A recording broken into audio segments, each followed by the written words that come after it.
Chapter 37. Selenian stumbled and crashed into the gladioli covering the field. He cursed the late-blooming flowers for hiding holes. The mud from the river was still damp on his skin. He'd outrun the ogres to the tree path to get here. He hadn't stopped running except to kneel before the holy tree. He wiped petals off his mouth. Winter hadn't yet curled its tendrils into this pocket of the elven kingdom.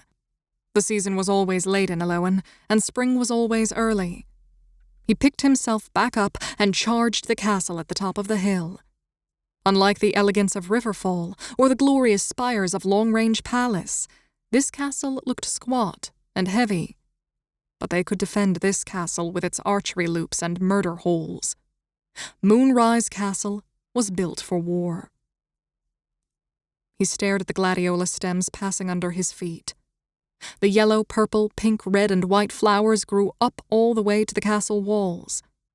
As he ran, he remembered the flower's name meant sword flag, and hundreds of the bright banners rustled in the wind on the fields.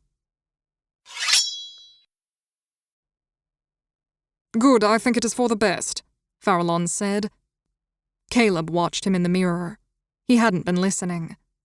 They were in a guest chamber, and it was a simple room with a single, narrow window. His peripheral vision caught the fluttering of blue clothing. He spun. The Duke, noticing his movement, also turned. Amthros stepped out of the corner where he had been standing guard. "Highness!" The messenger went from running to a curtsy without stopping in between. Her expression twisted with apprehension. Caleb gulped. "Arise?" She hesitated, kept her face cast at his feet. "Your Grace, Selenian from the raiding party has arrived. He is not well. But they left when we did. He says—" She faltered as his expression became agonized. "He reports that the Storm Readers immediately ambushed the raiding party. He was the only one to escape." "Ambushed?" Caleb whispered. He felt as if he were treading on a fault and the earth had shifted. "Yes, my prince. Ambushed. He claims the Kemen prisoner betrayed them." He staggered back. Farallon stepped between them. The Duke's voice was clipped. "You may go." The messenger hastened away. Caleb whirled to face the mirror again. He swallowed, staring at himself. "I knew this would happen." But hearing it, confirming it, fell like a hammer's blow. Amthros hung his head. "I wish I could be surprised." The prince dropped to his knees. Hot sweat mixed with cold tears on his cheeks. "I left them to die. All over again." Amthros offered a weak smile. "But you live." The Duke stood behind him. "This foolhardy escapade was their idea and decision, my prince." Caleb held himself up on one trembling hand. "I let them do it. I wanted to be there too. I didn't want to send them on behalf of me." "Never." Amthros shook his head. "You are our king." "I am not king now." "You will be," the Duke asseverated. The prince hissed. "I am not my father."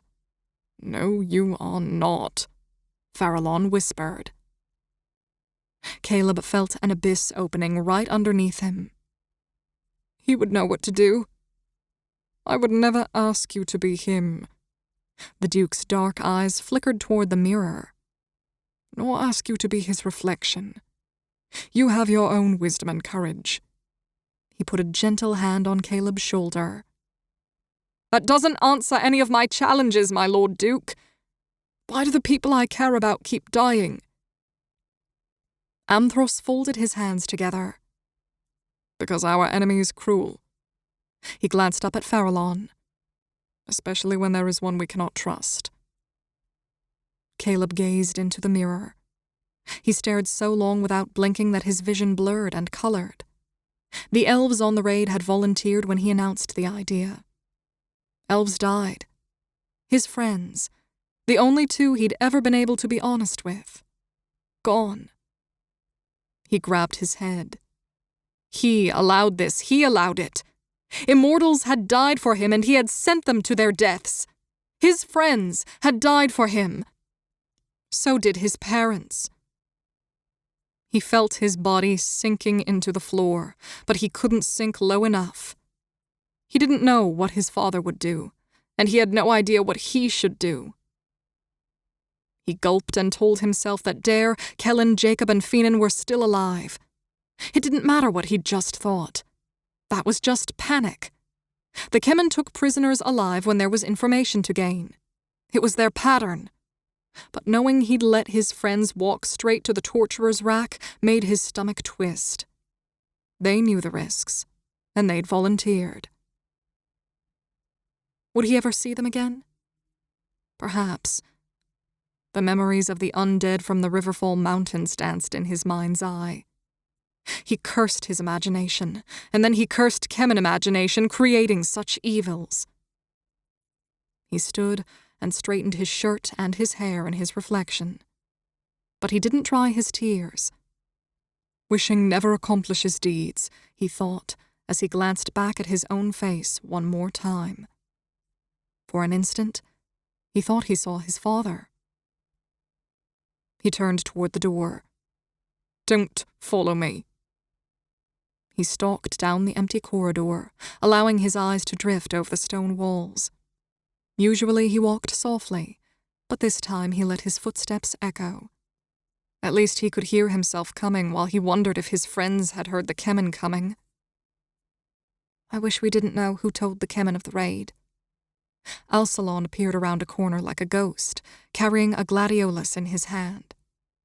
He fell in step. "I will meet Selenian with you." Caleb didn't reply. "That means that our fate is foretold. The Kemen will come here." The younger prince had to jog to keep stride. "Lady Evelyn says that Thalon has disappeared." Suspicious timing. Caleb scowled. "And you're right, they'll be coming here. Silver Dawn has not yet arrived, and our knights and soldiers are few." His jaw tightened. "I suppose soon enough we'll find out which one of these immortal races, Kemen or elf, is king."